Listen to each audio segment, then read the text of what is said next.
Hey, welcome back to the channel. It is Friday morning. We are on our way up to Gardendale, Alabama for the Alabama Record Collectors Show. It's a pretty big show. They do it once a year. And then on the other 6-month rotating interval is the Birmingham Record Collectors Show. They both happen in the same spot in the Gardendale Civic Center. It's pretty big basketball courts and some side rooms. Fair amount of dealers. Hopefully we'll find some good deals today. And yeah, it's about a 2-hour drive. It's a beautiful day. It's my day off. Work has already called me and begged me to come in, but no way, man. No way. Time to go shopping for some records.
So the show went really well. I'm very happy with the way things turned out.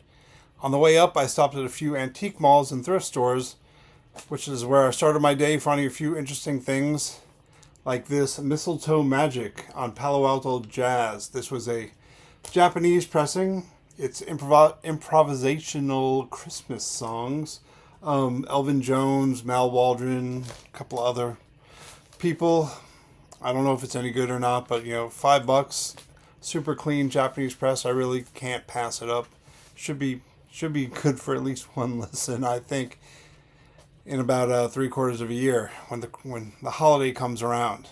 Another thing I got in the same thrift store, 20 Reggae Classics Volume 3, UK press on Trojan, has one of my favorite Bob Marley songs, Mr. Brown, on it. But I've got plenty of stuff with Mr. Brown on it, but it's got some other cool stuff too. Big Youth, Lloyd Parks, The Upsetters, Diamonds, Ken Booth, Derek Harriott, stuff like that.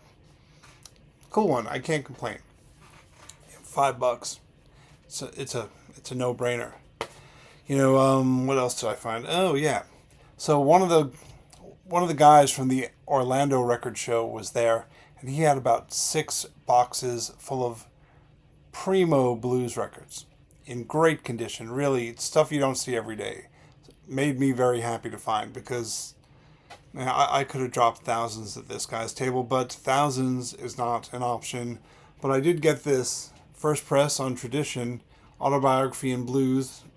It's Lightning Hopkins. Glad to get that. It's your first press with the P.O. Box address on the back label. Covers, VG+, but the record, super clean, can't complain. I also got the great John Lee Hooker from him, first press mono on Crown. I don't have really high expectations for how this is going to sound, because Crown records usually, they sound like doo-doo. But, they use the crappiest vinyl. But, hey, it's John Lee Hooker. I'm not going to complain. It's one of my favorites. I love him. For fun, I picked up this, a 2010s pressing of Dookie, the Kevin Gray cut. People say it's really good. This will be a fun one to play around the house. So, we'll jump around and have a good time with that. Now, this next record I bought, I'm not really into autographed records, but there was this woman there from Memphis, and she grew up with the people from Big Star, and she doesn't really know much about their music, but she knows them. And somehow she got this Big Star Live on WLIR album, and it's autographed by Jody Stevens. Now, is it a real autograph?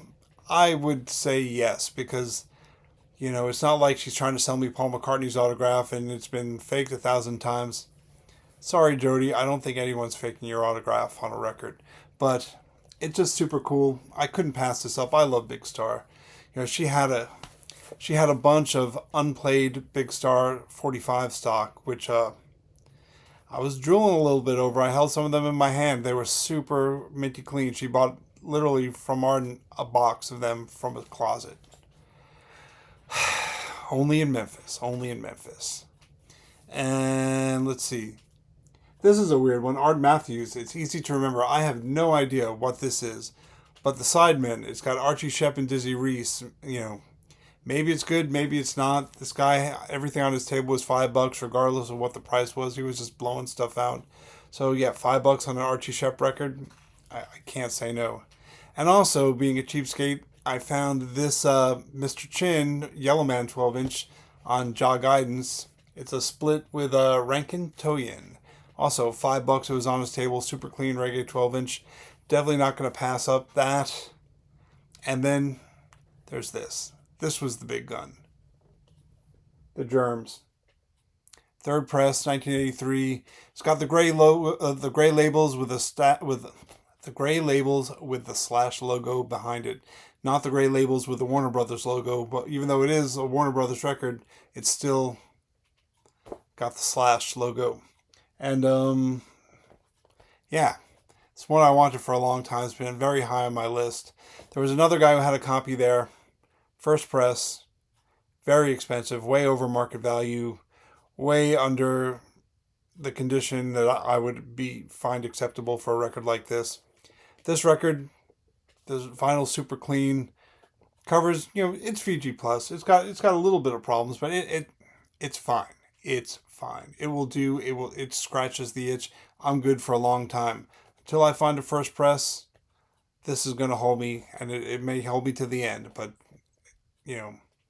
Darby Crash, man, Pat Smear, this stuff's the best. Why I didn't buy a copy of this 30 years ago, I don't know. But you know what? I've got it now.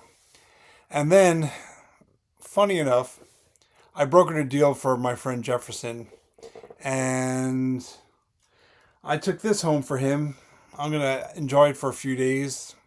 I'm not going to say which one it is, but it's a good one. And yeah, I got it from the original owner. He said he never played it. He had 2 copies of it.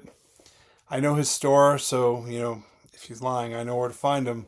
But yeah, it was a little bit of a hassle to get this thing into my record bag, but it's there.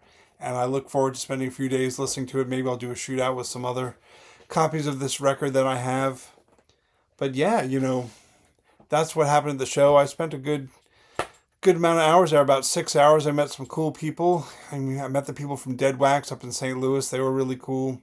Except the guys from Orlando were really cool.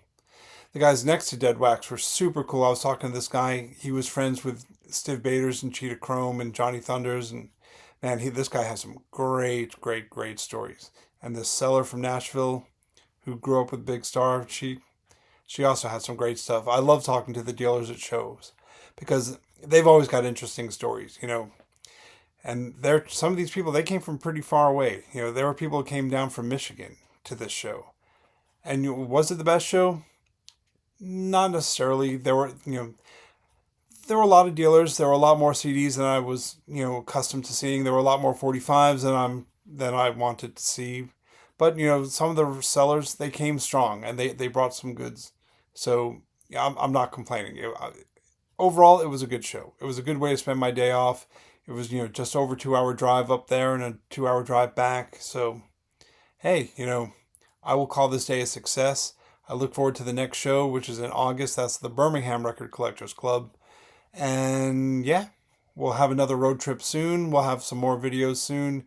Like, subscribe for more content. I'm trying to do some interesting stuff for you, so please help support the channel. Thank you so much, and we'll see you soon.